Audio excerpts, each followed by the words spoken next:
तर राज्यातलं आता उन्हाचा पारा वाढत जाईल आजपासून, पण रात्रीच्याला थंडी देखील राहणार आहे. रात्री 11 ते सकाळी 7 वाजेपर्यंत चांगली थंडी जाणवणार आहे. म्हणून हा महाराष्ट्रातल्या सर्वप्रथम शेतकऱ्यांनी अंदाज लक्षात घ्यायचा.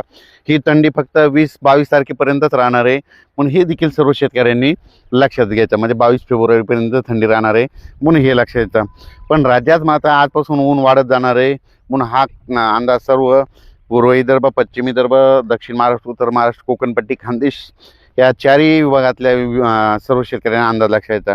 मग आता नेमकं शेतकऱ्याचे हरभरा काढणी चालू झाली, त्याच्यानंतर गहू काढणी चालू झाली, तंबाखू देखील काढणं चालू आहे. तर त्या सर्व शेतकऱ्याला सांगू इच्छितो की दरवर्षी काय असतं, मी म्हणत असतो ना, दरवर्षीनं महाराष्ट्राच्या बाजूला म्हणजे महाराष्ट्र, गुजरात, राजस्थान, मध्य प्रदेश, उत्तर प्रदेश, इकडं छत्तीसगड ह्या दरवर्षी काय असतं 22 फेब्रुवारी ते 10 मार्च दरम्यान ह्या 4-5 राज्यामध्ये काय असतं, गारपिटीचं वातावरण दरवर्षी असतंय. म्हणजे त्या 20 दिवसामध्ये मग त्या 2-3 राज्यात जर होत असली तर त्याचा असर महाराष्ट्रावर होत आहे. म्हणून हे सर्व शेतकऱ्यांनी लक्षात द्यायचं. ही गारपीट सगळीकडे होत नसते, पण दरवर्षी काय असतं फेब्रुवारीच्या शेवटचा आठवडा आणि मार्चच्या पहिल्या आठवड्यामध्ये पावसाचं वातावरण असतं.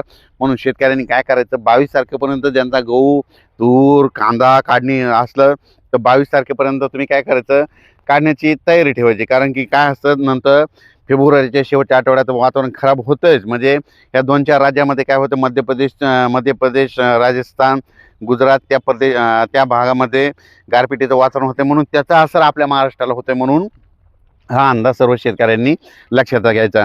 ज्यांचा हरभरा काढणीस आला असेल तर तुम्ही काढू शकता. गहू काढण्यासाठी पोषक वातावरण, तूर काढण्यासाठी पोषक वातावरण, तंबाखूसाठी पोषक वातावरण, वाळू घालण्यासाठी, त्याच्यानंतर द्राक्ष बागायतीसाठी आनंदाची बातमी. राज्यातलं ऊन वाढत जाणार आहे, त्यांच्यासाठी देखील आनंदाची बातमी. म्हणून हे देखील सर्व शेतकऱ्यांनी लक्षात घ्यायचं. पण राज्यात सध्या तरी म्हणजे आता म्हणजे 10-12 दिवस कसलंच म्हणजे वातावरण खराब नाही, काय नाही. उलट दिवसा ऊन वाढत जाणार आहे. उन्हाचा पारा जवळपास 35 म्हणजे काही ठिकाणी 34 अंश, कुठं 35, कुठं 36-37 अंशापर्यंत. विदर्भात घाटाच्या खाली थोडा जास्त वाढत जाणार आहे, 36पर्यंत जाणार आहे.